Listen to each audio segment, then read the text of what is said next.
चाहती हूँ कि मैं उनको कहीं इन्वेस्ट करूँ क्योंकि पैसे बच जाते हैं जी। बट मुझे पता नहीं रहता है कि मैं कैसे इन्वेस्ट करूँ, जिस वजह से कभी कभी ऐसा होता है कि अननेसेसरी खर्चे हो जाते हैं बहुत ज़्यादा। तो मैं ये पूछना चाहती हूँ कि उस चीज़ को मैं कैसे मैनेज करूँ। तो देखिए आई थिंक सबसे पहले ना आपको अपने लर्निंग पे ध्यान देना चाहिए। आप कोई भी इन्वेस्टमेंट उठा लीजिए, मान लीजिए आप म्यूचुअल फंड्स में इन्वेस्ट करना चाहते हैं, स्टॉक मार्केट में इन्वेस्ट करना चाहते हैं जहां अच्छे रिटर्न्स मिलते हैं जी। तो आपका जो भी पैसा आ रहा है उसको है ना आप एक अपना लर्निंग किटी बना के चलिए।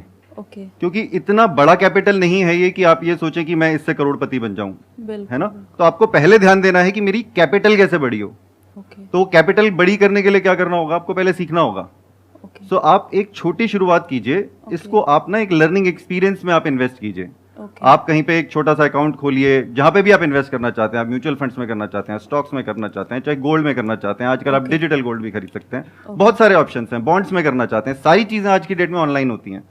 तो आप मेरे हिसाब से लर्निंग पे थोड़ा सा ज्यादा ध्यान दीजिए और एकदम से हमें ये नहीं सोचना चाहिए कि एकदम से हम सडनली करोड़पति बन जाएं।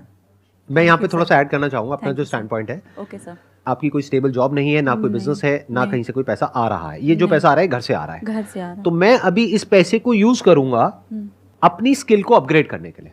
फॉर एग्जाम्पल आप कहते हैं कि मेरे को अभी जो मैं कर रही हूं वो तो मैं कर ही रही हूं, उसके साथ साथ में मेरे को कम्युनिकेशन स्किल्स को बेटर करना है, तो उसके लिए आप कहीं पर कोई कोर्स ज्वाइन कर सकते हैं कम्युनिकेशन स्किल्स के लिए, सेल्स एंड मार्केटिंग के लिए और सब चीजों के लिए शॉर्ट टर्म कोर्सेज होते हैं बहुत सारे।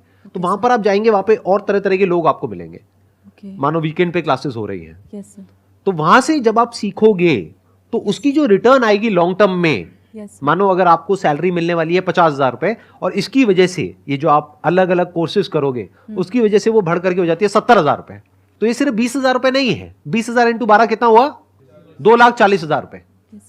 2,40,000 रुपए हर साल का, तो 10 साल में कितना हुआ, 24 लाख नहीं, बहुत ज्यादा हो जाएगा।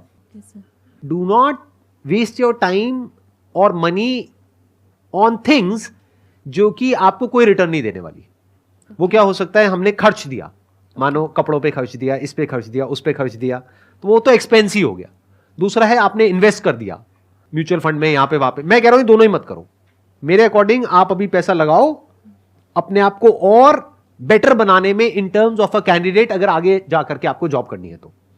और साथ में आई थिंक जैसे आप इंटरेस्ट कह रहे हैं, अगर इन्वेस्टिंग में ही इंटरेस्ट है तो उसके अंदर भी आप लर्निंग कर सकते हैं, उसमें भी आपका स्किल सेट बढ़ ही रहा है।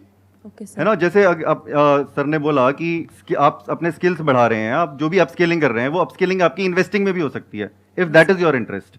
अदरवाइज यस डेफिनेटली अपस्किलिंग में जो रिटर्न्स हैं वो तो किसी में नहीं हो सकता। वॉरेन बफेट भी यही बोलते हैं कि उसमें तो इनफाइनाइट रिटर्न्स हो सकते हैं, कोई लिमिट थोड़ी है उसकी।